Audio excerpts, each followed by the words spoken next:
This is Killer Kyle, and welcome to Wheels of Fury.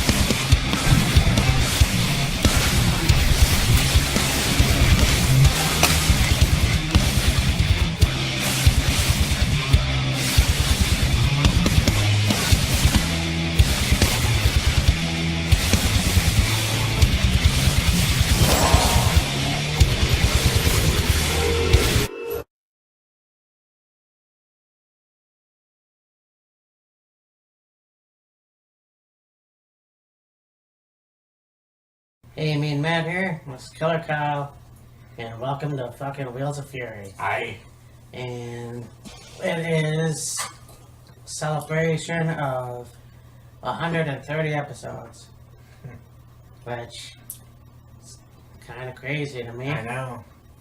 You know, we're starting off with doing these every once in a while to Every week. doing these every week, doing those every Friday, to uploading every Friday publicly, to doing these Friday and they go public midnight Monday. You know, yeah, and we can't think of anything else to do. And you know, I already changed the entrance to the show, so I mean, there it is. You know, to think, this all started really on a whim. Matt moved here. Yeah, 2.5, 3 years ago, 3.5, 3.5 years ago. Yeah, 3.5 years ago. We got together, we hung out, and he told me his YouTube channel. Yeah. And he did music reviews and wrestling related stuff and all this other stuff. And I said to him, hey, you need somebody to do wrestling reviews with and give another opinion, and somebody else that has wrestling knowledge, whatever. Let's get together, let's do a video. And so we did a production video for Fastlane 2017.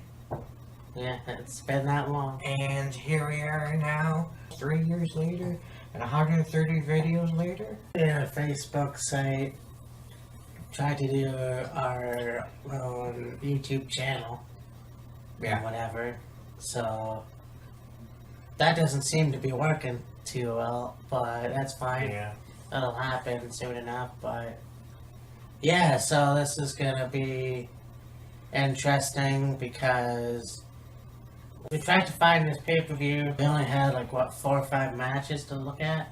Something like that, yeah. So it's kind of, well, we don't know where we're gonna go with this, but anyways. We can talk about the matches we saw, and the other matches that we didn't see, we're winging, basically. Pretty much. So anyway, here it is.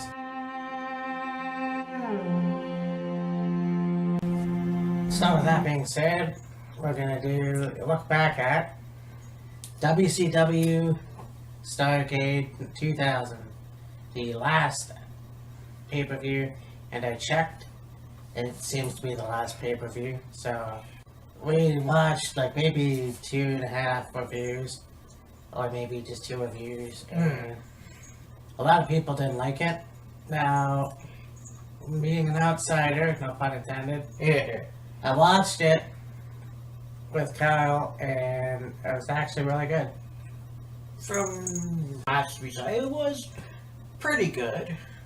Right. I mean, there was one review that we saw that, we started watching, and then we're like, okay, this is boring, because the guy that was doing the review didn't have a whole lot of confidence. No.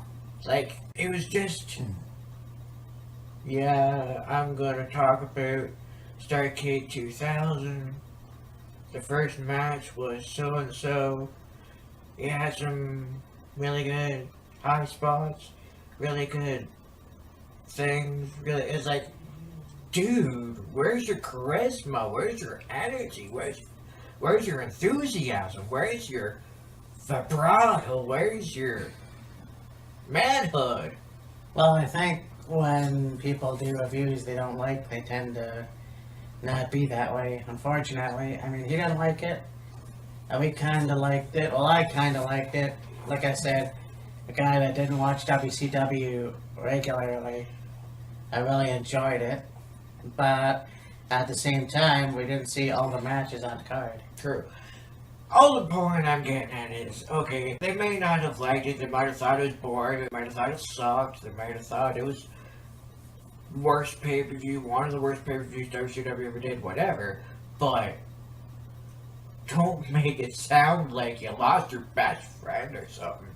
Like, if you're gonna talk about pay-per-view after you saw it and it sucked and you think it sucked or you feel it sucked, you can have that opinion, but you go match by match and you go, okay, this is the match, this is who the participants were, this is what happened, this is who won, this is what I liked about it, this is what I didn't like about it, and so on and so forth.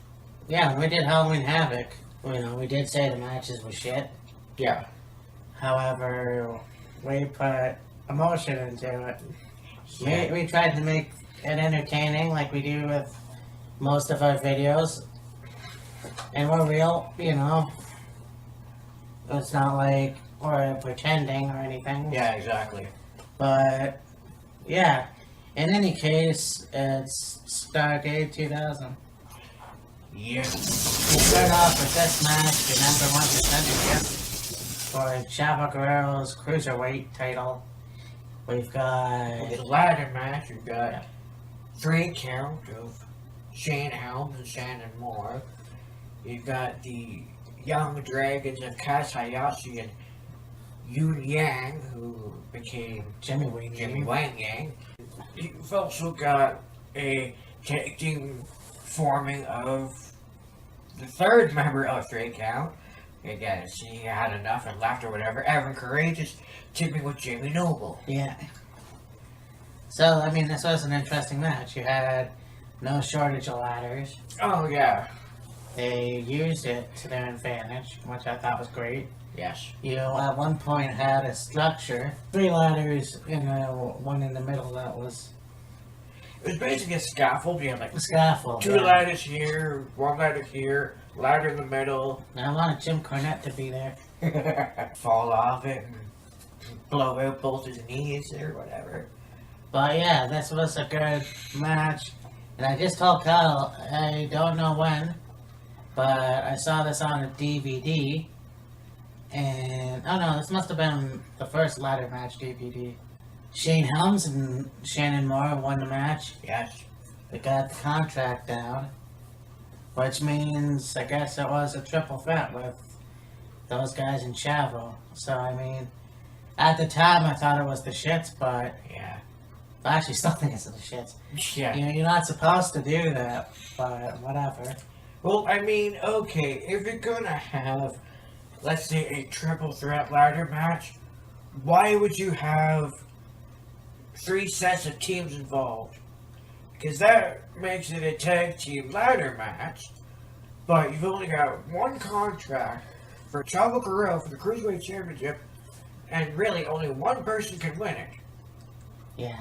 So, you're more or less screwing yourself.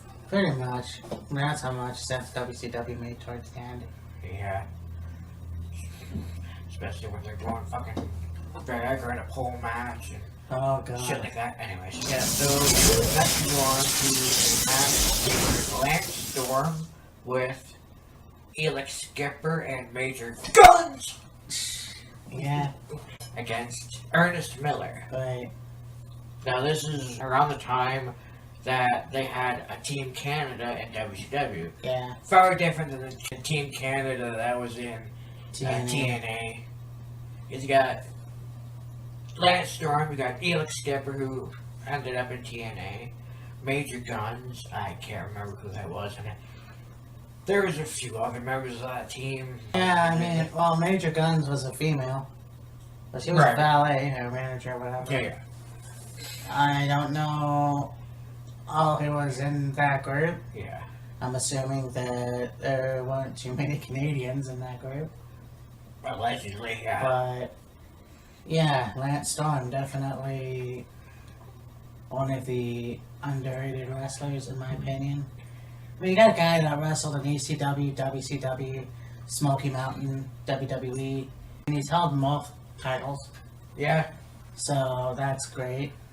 And I think right now he's a backstage and producer or whatever for Impact Wrestling. Oh, Because they had a thing where Brian Cage lost to somebody and Johnny Impact got involved, I think, and he went on a rampage and Brian Cage goes backstage and he confronts Scott D'Amore, and because Scott D'Amore's like the big executive or right. whatever, and he's got D'Amore by the jacket and he's hollering at him and yelling at him and whatever. And here comes Lance Storm, man, and he's like, hey, calm down, chill, relax, whatever. And I guess Brian was saying he wanted another shot at Johnny Impact for the Impact Championship. There's a mouthful for you. Yeah. And this corrupt official working with Johnny, And so it was like, alright, you can have another shot at Johnny Impact for the Impact Championship or whatever. We'll have Lance Storm as a special referee, and it's like, holy crap. Yeah. And then last week, there was a Johnny Impact and Taya Valkyrie were in the ring doing like a promo, and they were saying how Lance Storm helped train him in OVW, and Taya Valkyrie, I guess, graduated from the Lance Storm Academy, and all this other stuff, and they're trying to, like, ensure that because they know Lance Storm really well, that he'll be on their side, and, you know, he'll help Johnny retain the title and whatever, and Lance Storm comes out and he puts in his 2 cents worth, and then Impact goes to blindside Storm or whatever, and Storm super kicks him and is like, ooh, he's still got it. I'm gonna have to check that out. Oh yeah. So, I mean, that's pretty cool. Lance Storm won. Yes. So, yeah, I mean, if we can get another run for a while, why not? That's kind of... I mean, and that's the thing, too. They got these former wrestlers, and they do backstage stuff, but they still have it. Oh yeah. You know, like Sanjay Dutt's now in WWE doing the same thing, but I'm sure he still has it. Oh, I think he does. Now, still, you have Al Snow, D.L. Brown, all those guys. But anyways, we'll see how it happens in the future. So next we go on to a hardcore match for the WCW Hardcore Championship. The hardcore legend, icon, whatever, Terry Funk against Crowbar with the goth screaming banshee. Oh, fuck. Daphne. Yeah, I wanted to tape her mouth shut. Yeah. I owe Melina an apology. Or Carmella, but anyways. Or Carmella, yeah. Yeah, so you got Crowbar coming down and to like the backstage area. Terry Funk gets him from behind, gets him with the fire hose or whatever. Yeah, fire extinguisher. And gets to kicking his ass. So they do it back and forth. They get Crowbar taking Funk and putting him in the corridor and slamming it a bunch of times on Terry's head. Oh. And Terry does the same thing afterwards. Yeah. Much like the corridor gets knocked down. So, I mean, they do that and... Oh, they beat the crap out of each other. Oh, yeah. But see, and this is the thing, too. There was no blood. I didn't see any blood. Yeah. So, I mean, you don't need blood to have a match like that. But still, it was a great show. They eventually made their way out to the front entrance. Yes. At one point, it looked like Crowbar was going to handcuff Terry Funk, but Terry Funk ends up handcuffing Crowbar. So they make their way out to the ring. Of course, Terry waffling Crowbar with steel chair shots to the head, and he's dragging the door of the car, van, whatever, with them, and they get in the ring and they're doing more stuff, and it ends up being that Terry hits Crowbar with a chair again and pile drives him on the door and gets the 3 count and wins the hardcore championship from Crowbar. It's funny, you know, once again, you have Terry Funk who wins the WCW Hardcore Championship. I think he had the WWE Hardcore Championship. I think so. Well, it's Chainsaw Charlie. He's had some matches in ECW where he had, well, I don't think they had a hardcore title. They might have. But yeah, the King of Hardcore, basically. Oh, yeah. You know, you think about Mick Foley and stuff like that, but no. Terry Funk definitely should be the King of Hardcore, and at his age, he's still wrestling apparently. Oh, yeah. I guess, yeah. In the 70s, so yeah, I mean, that's pretty cool. Yeah. So next we go to the tag team match, who had a fairly ostentatious and different, you could say, run in WWE, and Oh yeah. Reno against Chronic, Mm, containing of Brian Adams and Brian Clark. yes. Yes, I miss Crush, but there it is. For those of you old school, well, fairly old school wrestling fans, Brian Adams was Adam Bomb, and Oh, Brian yes. Clark was Crush. It sure wasn't the other way around. I think I was. Or Brian Adams was Crush, Yeah. and Brian Clark was Foul! Adam Bomb. Well, nonetheless, However way that went, yes. yeah. This was, I'm pretty sure, was again a good match, but couldn't find it on YouTube or anything. Yeah. You would see Brian Adams again in WWE, Mm, I think, with Chronic. maybe, yeah. Yeah, that Shane McMahon, I remember excitement there. Maybe it didn't go too far, but yeah, he was talking with Chronic, so I'm not quite sure. Anyways, yeah, so that was that match. The match somehow ends up ending as a no contest. Yeah. So, yeah. And now we go on to a fairly interesting match. A ambulance match featuring that 70s dude, Mike Awesome, and Bam Bigelow. East from the East. Yes, and this was a really good match, actually. You know, they hauled out all the stops. You know, for 2 fairly big guys. I mean, Mike Awesome was bigger. They could go. Yeah. Talked about how Bam Bam, for a guy that size, can move like a luchador. Oh, that guy, that size, be that agile. But, yeah, they pulled out all the stops. You have the last portion where they're up on the ambulance, and, yeah, Mike Awesome manages to get Bam Bam going through the ambulance. Yeah.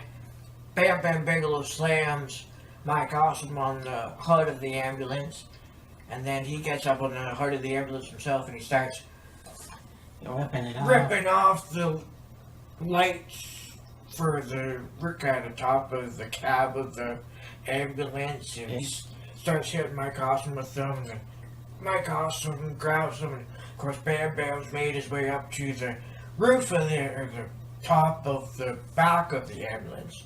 The roof, I guess, whatever. Mike Awesome follows him up there, one swing with what's left of the lights in it. Timber! Oh, gosh, yeah. So, yeah, Mike Awesome wins. Down he goes. And, again, both guys wrestled in WCW. Of course, Bam Bam in WWE never really had a WWE title or WWF title, if you No. will. Mike Awesome would be in the Invasion angle, Right. eventually winning the Hardcore title, the WWF Hardcore title. Mm-hmm. we lost both of them. Yes. So that's, you know, it kind of shows you, A, that drugs are bad, and B, that, well, you know, it's kind of too bad that we can't see them anymore. Yeah. And then, so, next up is a singles match for the WCW United States Heavyweight Championship, featuring General Recon and Shane Douglas. Huh. I believe General Recon was a member of the Misfits in Action, I think. That sounds about right, I guess. We'll call Shane Douglas. Shane Douglas, a widely known figure in the business. Oh god, yeah.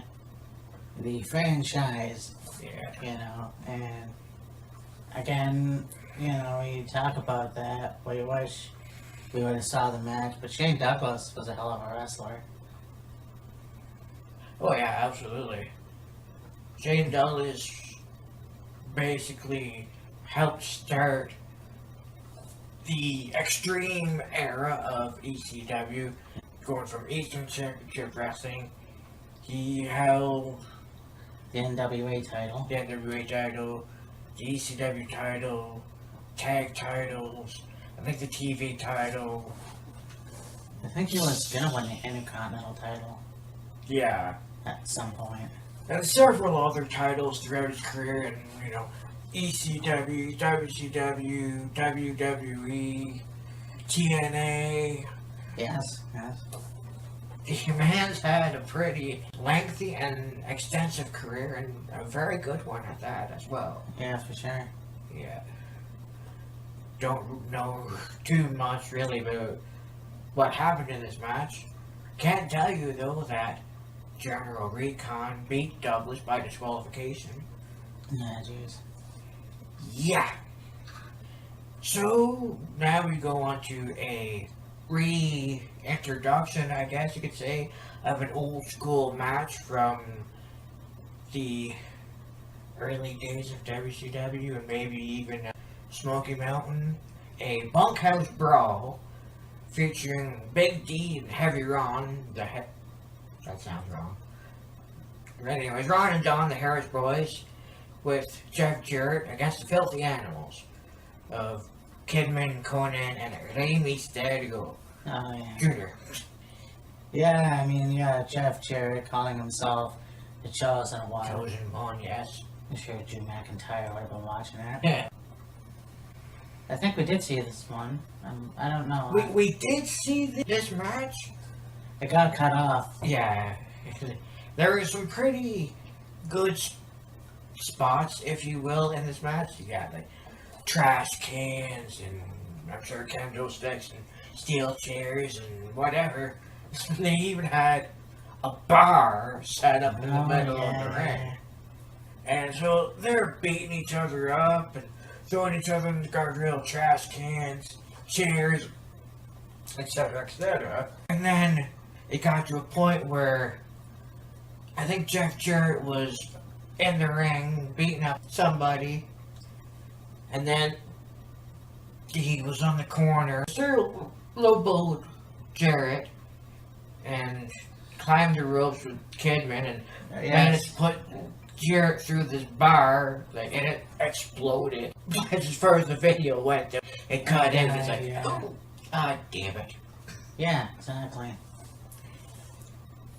But it ended up being Ron, Don, and Jeff winning the match. Mouthful to say. Anyways, we go on to now a tag team match for the WCW team titles, featuring the insiders of Diamond Dallas Page and Kevin Nash against the Perfect Event of Chuck Palumbo and Sean Stasiak. Oh, wow. Of course, Sean Stasiak being the son of Stan the Man Yes. Stasiak. Yeah. Yeah, Sean Stasiak. It's too bad that we didn't see too much of him Yeah, in really. WWE when they came down for the Yeah. invasion. Chuck Palumbo obviously had a better run. Yeah. I'm not sure what happened to the both of them, but I'm pretty sure this was a good match. Yeah. Once again, you know. But I mean, we try to figure out what the hell is going on, and that's just the way it is. Yeah, pretty much. But yeah, who won this match? The Insiders. Oh, okay. DDP and Big Kev. Nice. Yeah. And it looks like Chuck and Sean were the champions at the time of the match then, so Kev and DDP would have won the tag titles. Right. So, yeah, it would have been one hell of a match. Oh, I'm sure it would have been. So, next we go on to No Holds Barred match. The man, Goldberg, against the narcissist, the total package, Lex Luger. well, that was another match we did see. Yes. It was funny, you know. It's kind of corny as well to see Lex Luger. He's walking down, you know, and he's like, Yeah.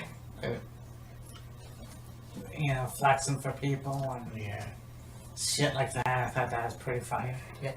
Don't really know if he was like looking at a woman, like a lady in the audience when he did that, or a little kid or something. And it just, the camera mainly stayed focused on him, and it just looked weird. Yeah, for sure. Just kind of making his way to the ring down the aisle and see somebody point at them and then give a flex. It's like, okay, you're not conceited at all. No, Anyway, but this was pretty cool. You know, it wasn't a short match by any means, but no. he obviously knew that Goldberg won. Yes. So, not without a beatdown afterwards with Buff Daddy Bakewell. Yeah. So, Yeah. And with as talented as a wrestler as Lex Luger was, and you know, United States champion, heavyweight champion, probably a tag team champion, probably United States champion, other championships he held throughout his career. This match, fuck, did he ever look weak against Goldberg? yeah. Like, Lex Luger's one of those guys that had several really good matches against some high caliber competitors. Right. Sting, Hogan, Scott Steiner, probably Rex Steiner, Bret Hart, yeah, Yokozuna. Yokozuna, I'm not several sure. others, Yeah. but this match, Well, either he was made to look weak, or I don't know, because you look at Lex Luger and he's the narcissist, you know?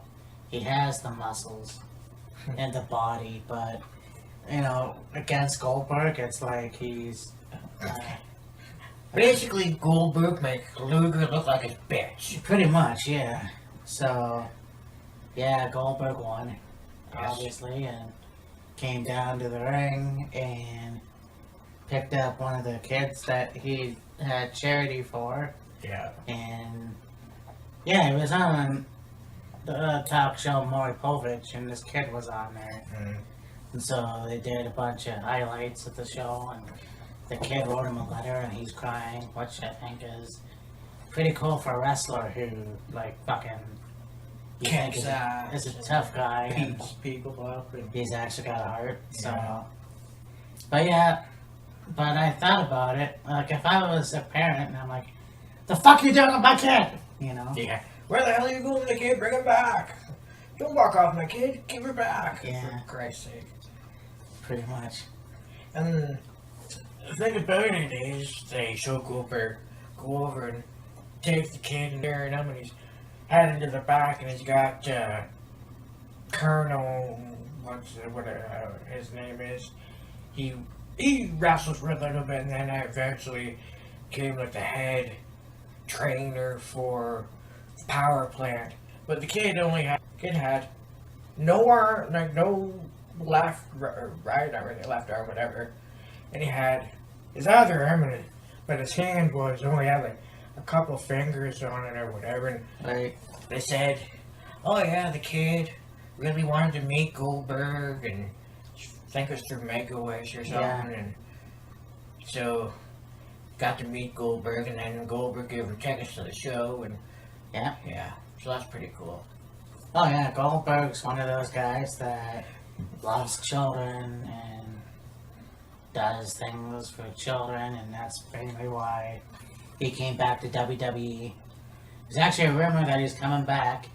There's potentially he's signed a deal with WWE again. I don't know for how long, how many matches, whatever, but Well, they're gonna have him take the title from Kofi in Saudi Arabia. I would like to see Goldberg as the WWE champion, but I not from Kofi. Not from Kofi, no. No. No, that's too soon, Yeah. I think. There's also a rumor, you could say, that The Undertaker is also going to be in Saudi Arabia as well for whatever event it'll be. I don't know who he's taking on or what the whole story behind that is, but nevertheless, yeah. Well, if it is Goldberg and Undertaker, it's like a dream come true. Oh, no doubt. I've been waiting for that for 15 years or so. Yeah. But anyways. Finally, the main event of the evening was the WCW Heavyweight Championship. Big Papa Pump Scott Steiner against the deranged lunatic, the original lunatic, the big bad Mama Jamma from Arkansas, Sid Vicious. Yeah, Sid Vicious. Sid Justice. Psycho Sid. Psycho Sid. Yeah. It said this guy was probably one of the worst promo guys in the WWE. You pair that guy with the mathematician, and you got an interesting match. Yeah. But this was pretty cool. Because, I mean, you thought that Goldberg facing Lex Luger and Lex Luger looking weak. You got Sid looking weak. Yeah. You know. I mean, he has a pretty good offense against Steiner, but that was mostly a Scott Steiner dominated match. Yeah, for sure. Yeah. I mean, look at him, for fuck's sake. But, Yeah. yeah, I mean, Steiner eventually got him with the Steiner recliner. Mm. Now, I'm not sure if this was the match that Buff Bagwell was in. Now I'm trying to think. But I know that there was a cheat somewhere that made... I think this is the one where Charles Robinson had to come in and... Yeah, eventually you had Scott win the match Yeah. and retain the title. Right. So, shit.